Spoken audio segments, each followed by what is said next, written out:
À chaque fois que je fabrique un didgeridoo, pour moi, il y a de la guérison intérieure qui se fait. Il y a vraiment un lien étroit entre le didgeridoo et mon intérieur.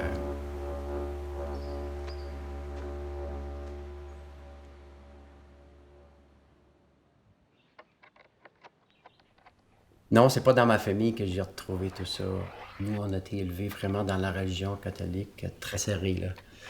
Ah oui, on faisait notre prière à tous les soirs, à genoux. C'était tellement ancré en nous, cette notion de religion catholique, que ça créait une dualité à l'intérieur de moi. Lorsque j'ai commencé à prendre ma propre route au niveau spirituel, j'ai dû me défaire de certaines croyances qu'on m'avait inculquées. Pas pour mal faire, c'est certain. Sauf que moi, ça me convenait pas. Et ça a pris un certain temps à me débarrasser de ça. Et lorsque je me suis plus ouvert à faire ma mission, ce que je fais présentement, ben c'est sûr que j'en ai parlé, par exemple, à ma famille, à mes parents, puis je voulais qu'ils adoptent, qu'ils achètent, je voulais avoir un peu comme le consentement de ce que je fais, mais je ne l'ai jamais eu. Je ne l'ai jamais eu, donc j'ai dû ça aussi me défaire de ça. Mais c'est un beau travail finalement, parce qu'on n'a pas à demander à personne d'être comme nous finalement. Ben, en fait, j'ai travaillé 22 ans dans une usine de portes et fenêtres. Et 22 ans, pas totalement heureux, très loin de là. Écoute, j'avais 7 semaines de vacances payées par année. J'étais vraiment décidé à quitter. Je me suis trouvé un emploi saisonnier dans le paysagement. J'ai travaillé 3 mois et c'est là que j'ai découvert le métier d'arboriculteur. En fait, j'ai commencé en même temps. Le métier d'arboriculteur et d'offrir mes soirées vibratoires. J'ai commencé ça en même temps, ça fait 10 ans déjà. Tous ces parcours-là m'ont amené à me découvrir aussi en même temps. Donc, c'est toutes des expériences qui nous amènent plus loin à l'intérieur de nous, plus loin dans notre sens de qui on est vraiment. Je crois qu'il était nécessaire, vraiment.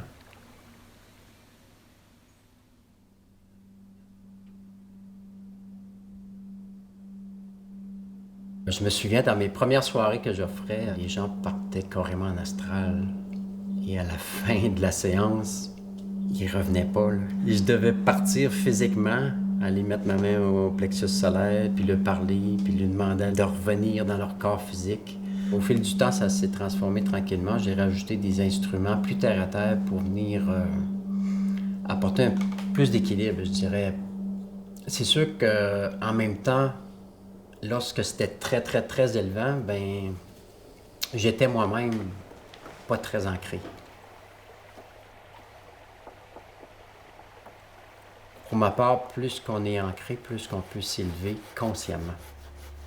S'élever, ça, il y a plusieurs qui sont capables facilement, mais en conscience, peut-être un petit peu moins.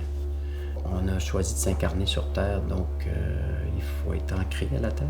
Il faut être conscient de qu'est-ce qu'on vit, parce qu'on est venu vivre des expériences pour apprendre. Donc il faut être conscient, il faut être ancré. Et on peut s'élever tout autant.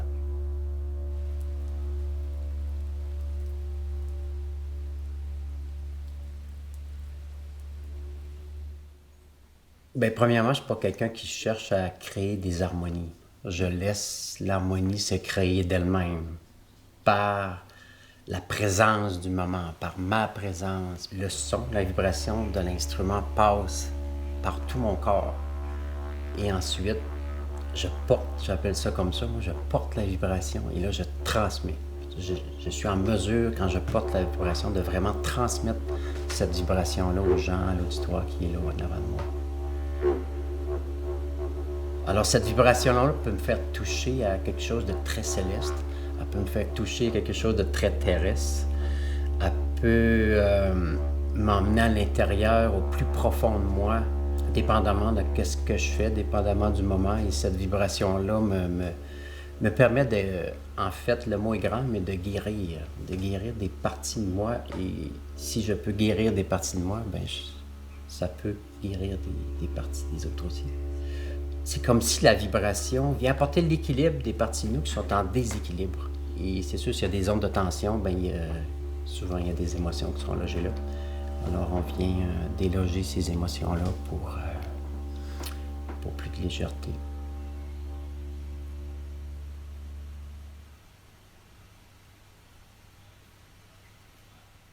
Ce que je mentionne souvent, c'est que mon but est d'aider les gens à se retrouver, d'enlever toutes les blessures émotionnelles le plus possible, parce que la société, l'éducation, notre famille, nos parents, tout le monde a fait de son mieux là-dedans, mais souvent on s'est égaré. On a vécu vraiment différentes expériences et c'est sûr que derrière tout ça, souvent, il y a comme un genre de besoin d'être aimé qui nous fait bifurquer de notre essence vraiment. Mais c'est très subtil. D'aborder une blessure, un blocage émotionnel, verbalement, c'est pas tout le monde qui est à l'aise d'aller toucher à ça. Et parfois, la blessure est si grande qu'on en est presque inconsciemment pas capable. Donc, d'y aller avec le son, la vibration, oui, moi je trouve que c'est une façon très subtile mais très puissante à la fois d'aller toucher à quelque chose que tu aurais peut-être jamais osé aller toucher. Et ça, moi, je trouve ça wow. Parfois, on vient juste ouvrir une porte et par la suite, dans le quotidien, là, on prend conscience. Parfois, il y a des images qui viennent et c'est là qu'après que la libération a lieu.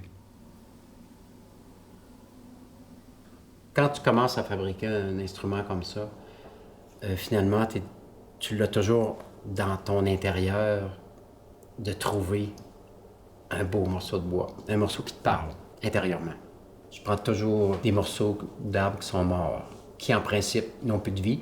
Et c'est aussi des morceaux que personne n'aurait utilisés, qui n'auraient plus aucune utilisation. Et moi, d'avoir le plaisir de le trouver et de le transformer, de faire un instrument de musique avec, ça me fait vibrer.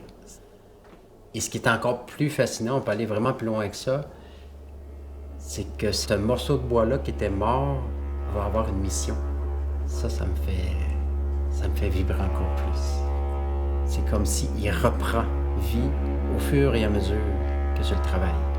Et quand je travaille l'intérieur du didgeridoo pour enlever du bois, je travaille mon intérieur.